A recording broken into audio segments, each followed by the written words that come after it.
I'm from the grade, yo, tweaking your is gonna die. Go the fuck it is, Rico motherfucking Recklezz, man, motherfucking real tune TV, your ass scared, take your in the house, your sucking nut all in the mouth. We got choppers in the couch, we don't get no Recclezz on phone number. Hey, real tune, it's some real money in the room. For the people who don't know, man, let them know who we have in front of the camera. Rico motherfucking Recklezz, man. Kush smoke, motherfucking gun smoke, man. 2 hours, man. Recclezz Renegade, man. 3-4 in them grade, you know what going on. Nah, for this show, man.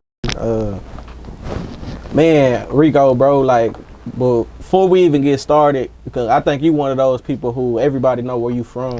From the rack. You know, most niggas know your backstory. Like, you been in the public since like 12 years, huh? Like 10. I came out in 2012. I came out like the end of 2012, but I always be getting locked up and shit. So like, yeah, we say 10 years. I'm kind of like a vet now, huh? Yeah, you really the beginning of a generation.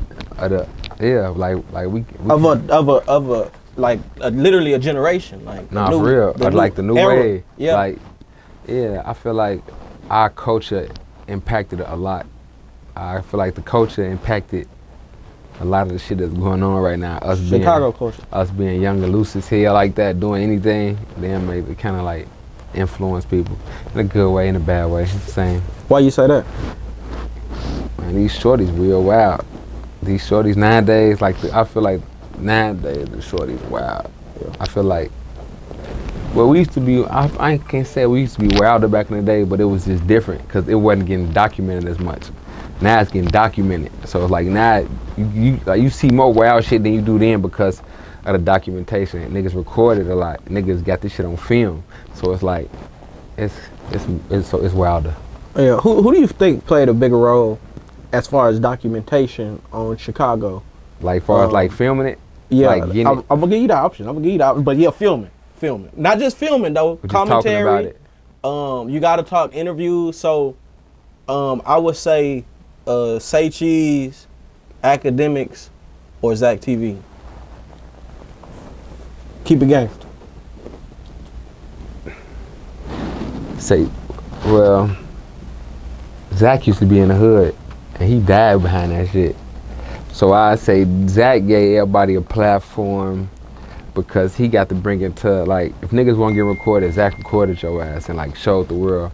Akademics was getting big at the time, so he had like a big fan base, and he used to be talking about it, but he used to talk about it like fictional. Like he's talked about it like niggas was like characters or something, like this one in real life. So he kind of, I think, added like a little, like made it more than what it was. He made it seem bigger because the way he talked about it. And then Say Cheese pulled up to the rack to do an interview before. So Say Cheese, I think Say Cheese had, since we was from Chicago, he had a different area with being Texas. So I feel like he got to expose it more to like Texas and like to other surrounding states and cities. He made it bi-coastal. Yeah. Shout out Khan. Yeah, I'm for them. So everybody played their role, so I can't really get nobody like, you know, who the number one. What about Act? He just talked about it like it was a story or something. Like he gave everybody character names, and like he made people, like, he used to gas it up. That's what's the term. Act used to gas up Chicago violence. Yeah. So like he'll make a nigga probably go do some more shit than he wouldn't have did just because he know that, like, because he, like, for instance, he'll call it, well, he used to call a motherfucker, he called somebody like Vegeta or some shit. So like, just with him calling somebody that, they probably be outside acting wild or trying to act like just because he, you know what I'm talking about? They try to go Super Saiyan or like too. he'll call him a motherfucker like the Grim Reaper. So now folks outside really like, yeah, I'm like even though he probably wasn't doing it, but subconsciously he probably like, yeah, I'm the Grim Reaper. Like, you know what I'm talking about though? Like niggas be like, they added that shit too. Is that Act's fault though? I know he gets blamed for it a lot, but it ain't open. I know he get blamed for it a lot, but you know what I'm saying? Could you really say that's Act's fault? That motherfuckers assumed them characters and did they due diligence based off of what he done said? He called me the boogeyman. But I never was like, I'm the boogeyman type of shit though. But I did see him call other motherfuckers some shit, and they did kind of like, yeah, like, so it's like, he just kind of like. So you low-key felt like the boogeyman? Nah, because it was like, what the fuck, I ain't no motherfucking boogeyman. But then maybe so though at the time, because I was getting on ass though. So maybe like that was like maybe so. Yeah. Well, let's try to take it from there and bring it up to speed. Can you can like you just see up here? You don't see down here, do you? No, I don't see I'm from the. I just see that fat ass move sticking out. They gonna be like the fuck. Yeah. No, for sure. So goddamn me. Well, I guess before we even go there, bro, like just take us through 2012 Chicago at some called the Chief Keef era. It was the Chief Keef era. It was. You gonna get at the Keef? I was off that shit. Bang, nigga, bang. Bang, nigga on 3. Niggas was off that shit. Even if you didn't want to be off that shit, you was off that don't like. You was off that motherfucking smoke that me gone. You can feel it in. Everybody, the whole rap was off that. So it was like, even the people that was making songs saying fuck that, they was playing it secretly. So like, Chicago 2012, you see how I can say this. There was a lot of drilling going on. That was the term at the time, drilling. So it was a lot of drilling. So whatever the fuck you take that term as, I'm not gonna.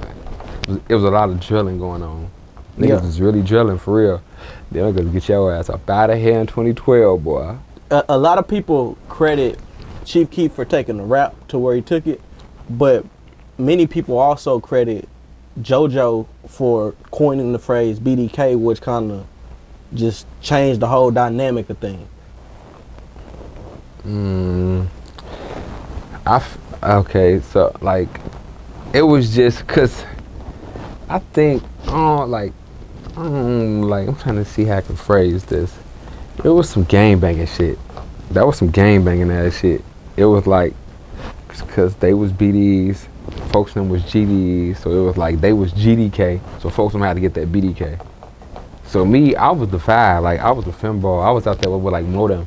So it was like I was just jumping in some shit really. 65th and Stony. Yeah, like like Modem. I was on the Nick. I was on the Nick still. I was on 75th, but I was just one of the modes though. But everybody was insane over there, so it was like everybody was dropping the rakes anyway. So everybody was over there at GDK. When it's something crazy, I'm finna put some shit out here people really don't know. Everybody was GDK anyway. It was just the fact that Folkston was GDK, so Folkston had to get that BDK. But Folkston was GDK too, because they was insane. They dropped the rakes. When the handshake is dropping the rakes. You know what I'm talking about though? Like, so it's like, what's insane? When you say insane? That mean that like, so in Chicago, insane is a renegades. That's when like, you get to go against what your grain is. Like you get to go against the grain. So for instance, say if you GD, but now you insane GD, now you get to drop the rakes. Nigga, I don't give no fuck about that shit. Or say if you fucking BD, but you a fucking renegade BD. You cracking the trades too. Like you don't really. That's basically saying that like I'm not gonna treat you different just because you the same gang. Nigga, your ass can be. I don't give no fuck about that. That's all they really mean, you know. Right. It's like so. Insanes or renegades was more like we don't follow the rules. We don't follow like the regular rules of the traditional gang banging. Right. If that makes sense. Hey, real tone, there's some real money in the room.